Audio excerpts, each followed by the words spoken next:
Hi Scorpio, this is Jav. Welcome po sa ating channel. Gamitin ang reading na ito bilang gabay lamang. Kung naka-resonate kayo, comment down. Kung hindi kayo naka-resonate, ibigay niyo po sa iba. Kasi general reading po ito. This is for you, Scorpio.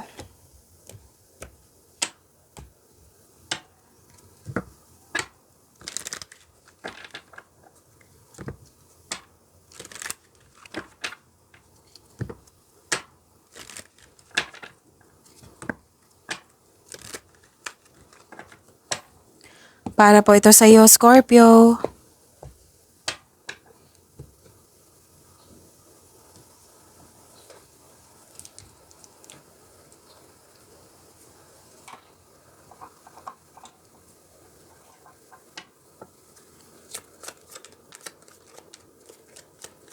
Maraming salamat po sa inyong patuloy na suporta at maraming salamat din po sa mga hindi nag-skip ng ads. Sa mga hindi pa nag-subscribe, subscribe na po kayo at click bell notification para malaman nyo na may bago tayong video. Para sa mga gusto magpa-reading, comment po kayo ng personal reading. Again, comment kayo ng personal reading and check my reply sa comment section.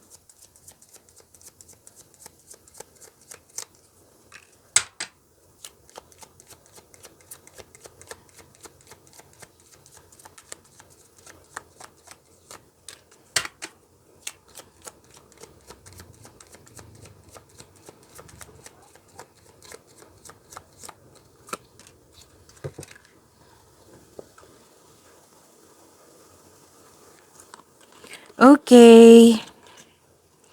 Dalawang card po mismo nagsabi dito, Scorpio, na may opportunity. Opportunities po na kailangan mong piliin. Kailangan mong magkaroon ng best choice or best decision. May dumating na news or information, pwedeng itong opportunity na ito kasi binigyan mo agad ng aksyon or reaksyon. Pwede din may importanteng bisita kayo ngayon or importanteng lakad or kayo ang bisita po. At may togetherness. Pwedeng meeting, pwedeng reunion, special event, public event. Togetherness Togetherness, oo. Pagkikita, pagtipon-tipon, yan yung nakikita ko.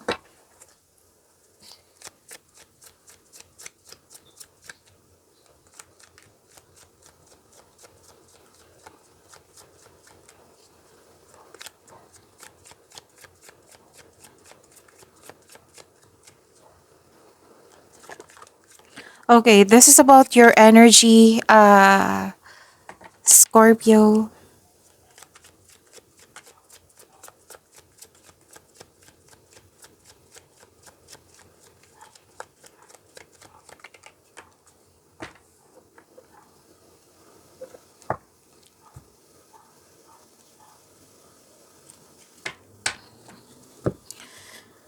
Okay. Scorpio. Paalala lang po, lalo na sa mga bago dito, Scorpio, na kung may napansin kayo na repeating message, meaning to say, pinupush ng course niyo yan. Like for example, nanood kayo sa inyong weekly Gabay Tarot reading, monthly Gabay Tarot reading, daily Gabay Tarot reading, tapos nanood din kayo dito. So may napansin kayo na repeating message. Yan po yung pinupush ng course na kailangan nyo bigyan ng atensyon, solusyon, at aksyon kung maaari po. So na yung energy ni Scorpio.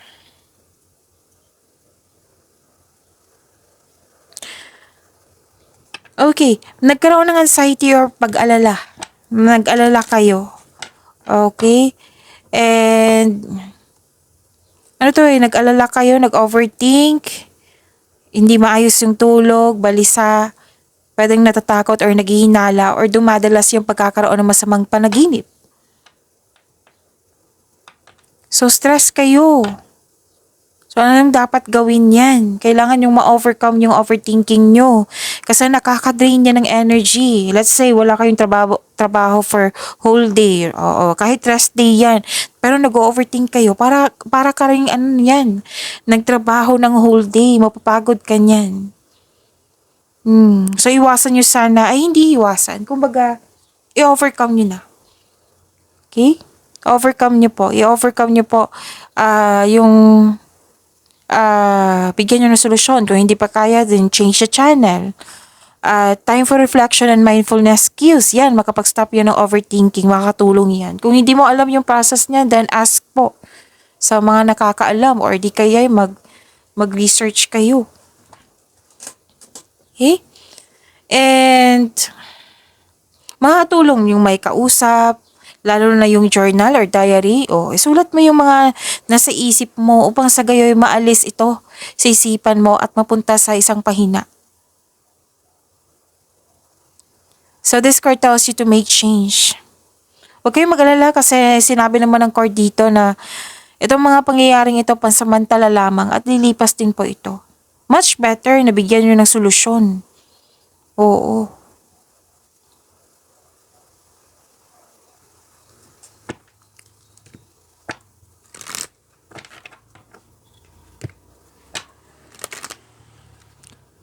So at the end of the day, sinuko mo lahat kay God. Yung mga worries mo, yung overthinking mo, humingi ka ng divine assistance kay God. And you are divinely guided. Tutulungan ka ng universe. You are divinely guided, maaring nagbigay ito ng signs sa pamagitan ng isang tao or kaibigan na maaring makatulong sa struggle mo ngayon. Kaya have patience as the universe goes to work to bring your desires into reality. Tutulungan ka ng universe para ma-achieve mo yung desire mo. Na yung desires mo magkaroon ng reality. Ma-reality po, ma-achieve nyo. So seek balance and create a calm atmosphere. Okay? Nagkaroon ng pagkakaisa, moderation, divine timing. This is katahimikan. Pwedeng may nagbigay ng tulong, combination of forces, nagtutulungan kayo, and may realization ako nakikita dito. Kung tungkol man to sa buhay pag-ibig, lalo na sa mga single dito, wag po daw kayo magmadali. Kasi sabi ng card dito, the universe is working behind the scenes to bring romance into your life. So trust the divine timing, may tao talagang nakadadhana sa iyo.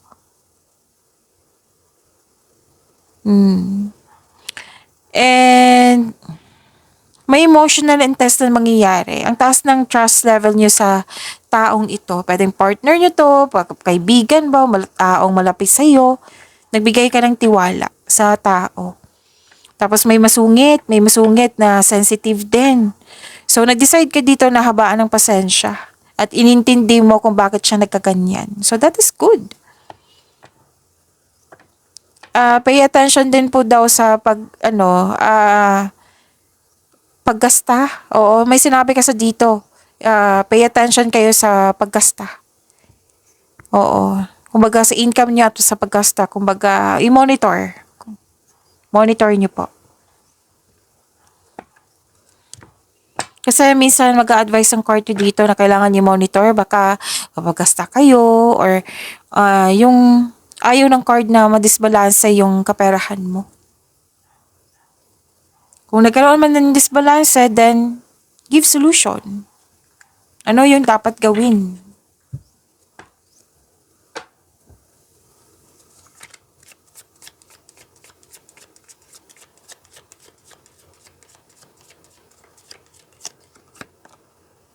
Work through your fears. Kasi nga 'di ba, sabi ko kanina dito na may fear, work through your fears. Harapin mo.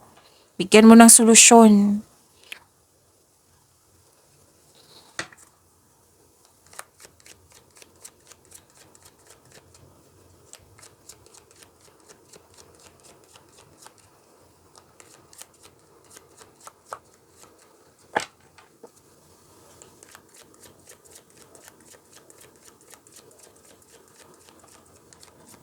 Career and money po. Career and money ni Scorpio.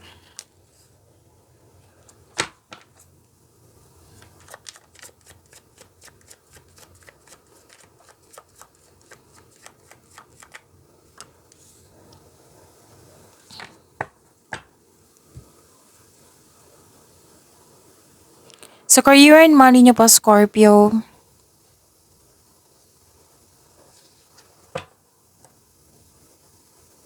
okay, may inisip kayo dito. May inisip kayo, most likely nangyari na ito sa nakaraan na naalala nyo ngayon. Oo, may ano dito Sabi ng card, ang unang sinabi ng card dito, huwag kayong mag-focus sa kulang sa'yo. Instead, kung gusto nyo mag-focus sa kulang, then i-workout nyo. Okay?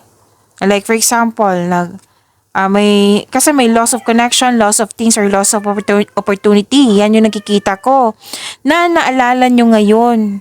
So sabi ng card dito na you have to move forward. Huwag kayo mag-focus sa kulang. Instead, mag-focus kayo sa makontrol nyo. Okay?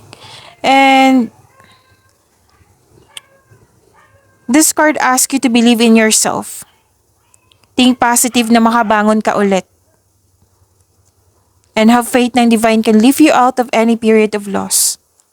You're divinely guided, oh. Kailangan mo lang kumilos kasi binigay na sa iyo yung kailangan eh. Kailangan mo lang pagyamanin. Huwag mo daw kayo mag-focus sa nawala sa iyo. Like for example, nag-invest kayo. Example lang po ito ha. Nag-invest kayo tapos nawala, na-scam. Oh, example lang po ito. Huwag kayong mag-react agad. Oo. Yun, naisip mo hanggang ngayon. So better na mag-focus kayo sa present para sa future. Para ma-let go mo na itong nakaraan, isipin mo yung nangyari na, di ba? Nangyari na. So, ano yung dapat gawin? Kunin mo yung wisdom message sa nakaraan. Ano ang natutunan mo? Okay? Ano ang natutunan mo? So, you have to let it go. Forgive yourself, forgive the situation. Kung may tao dito, forgive this person. Pwede na naman na hindi mo siya kausapin. You can forgive this person through your mind and heart. Idasal mo. I-pray mo kay God. Magtiwala pa sa kung ano ang darating. Okay? And think positive. Mag-focus kayo sa mind healing. Question yourself. Deserve mo bang mag-suffer? Di ba? Hindi. Focus kayo sa mind healing.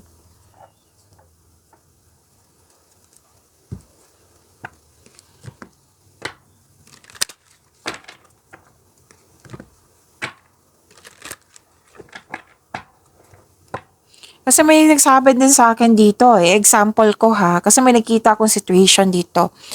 Like for example na may gusto kang gamit na hindi mo pa siya afford. Tapos nagfo-focus ka doon. Habang nagfo-focus ka doon, dapat ngayon, kailangan ko na ngayon yun. Oo, why not? Gawa ka ng paraan para magkaroon ka nun. Instead na mag-focus kayo sa wala sa'yo, wala pa sa'yo, why not bigyan ng aksyon?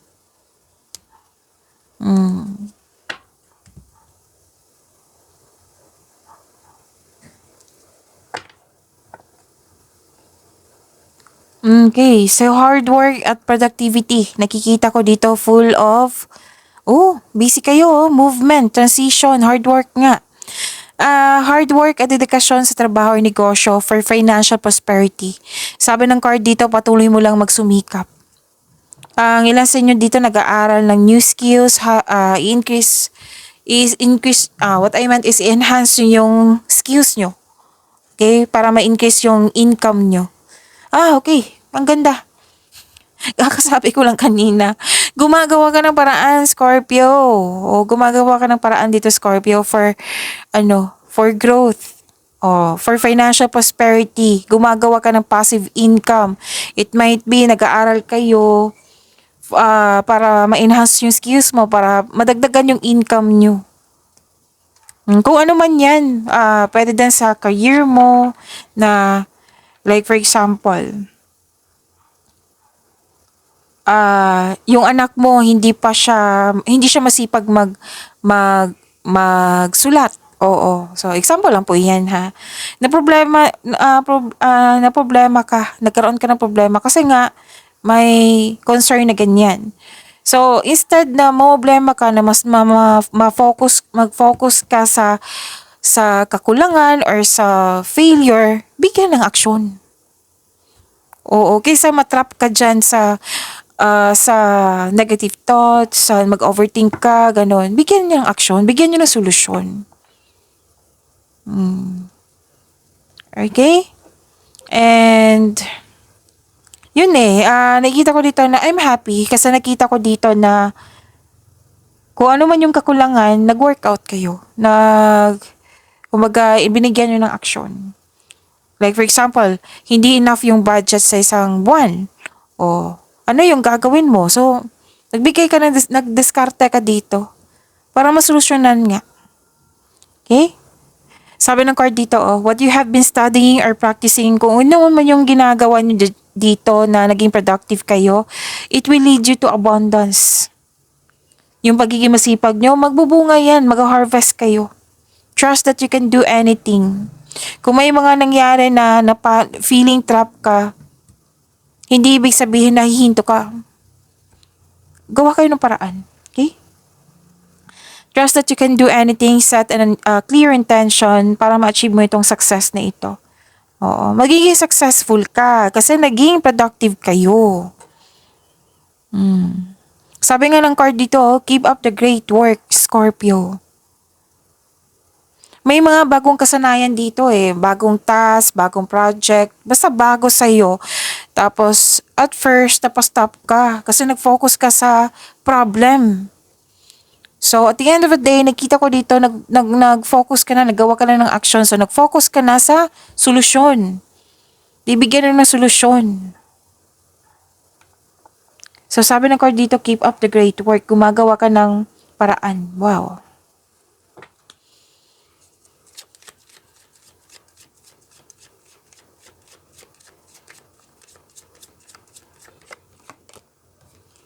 Independence. Manage money yourself. Independence guarantees security. Don't depend on others.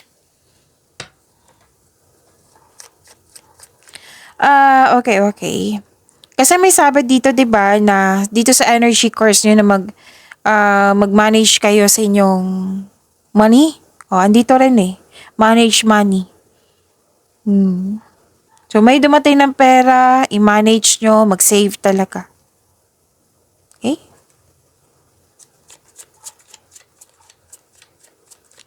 Kung ano man yung concern niyan sa career and money, Scorpio, sinabi ng card dito, basta mag-set ka ng clear intention na ma-achieve mo ito, makuha mo itong gusto mo, magaganap yung gusto mo, basta mag-set ka ng clear intention na magtiwala kayo sa inyong sarili. Okay?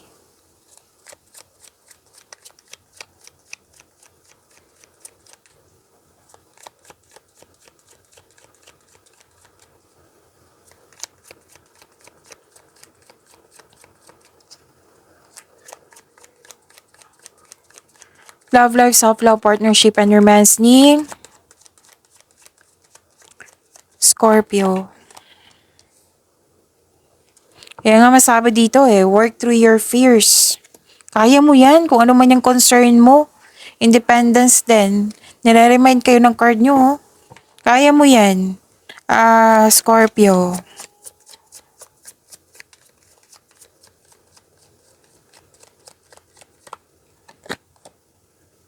Okay.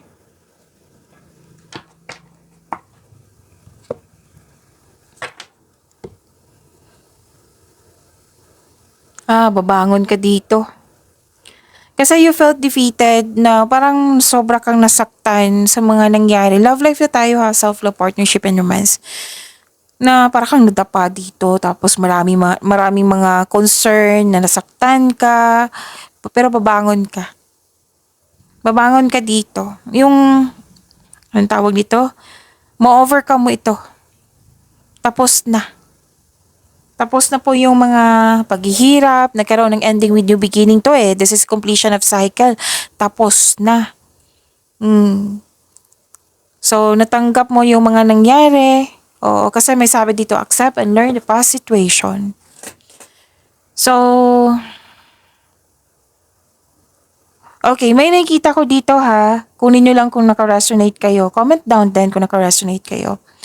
Kasi may nakita ko ditong situation, maraming situation.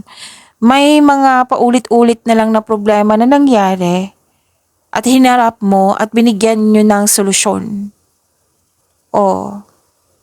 Yan, nakikita ko. It might be connected to sa career and money nyo kasi nagbigay ka ng action dito at dito rin. It might be iba din to. Yung paulit-ulit na lang na concern, yung paulit-ulit na concern, binigyan na ng solusyon.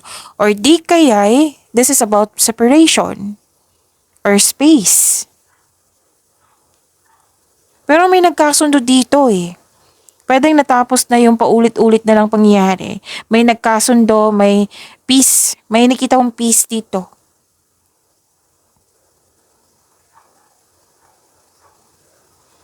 Okay? Ito ay pagtatapos ng isang mapait na sinapit. Nagaganap ang pagbabago po kung ikaw ay mismo ay tanggap ito. Kung ikaw mismo ay tanggap ang pagtatapos na ito.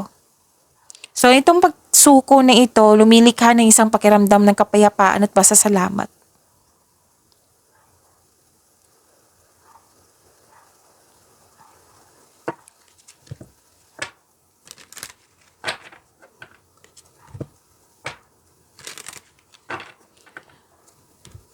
So this is, may celebration po, special event. Yung sabi ko kanina dito sa inyo, oh. 'Di ba may pagtipon-tipon, togetherness, celebration. Basta celebration to. Kasi may nabuo or nakompleto, pwede. Or, kasi nakita ko dito at the end of the day, masaya kayo. Kasi may party, celebration, engagement, kasal, honeymoon, any kind of celebration. Nag-clarify siya ha, oo. Ang ilan sa inyo magsama na sa isang bubong. Ang ilan sa inyo ina-enjoy yung pagiging single. Ang handa na pumasok sa relasyon. Bakasyon din yung nakikita ko dito, Scorpio.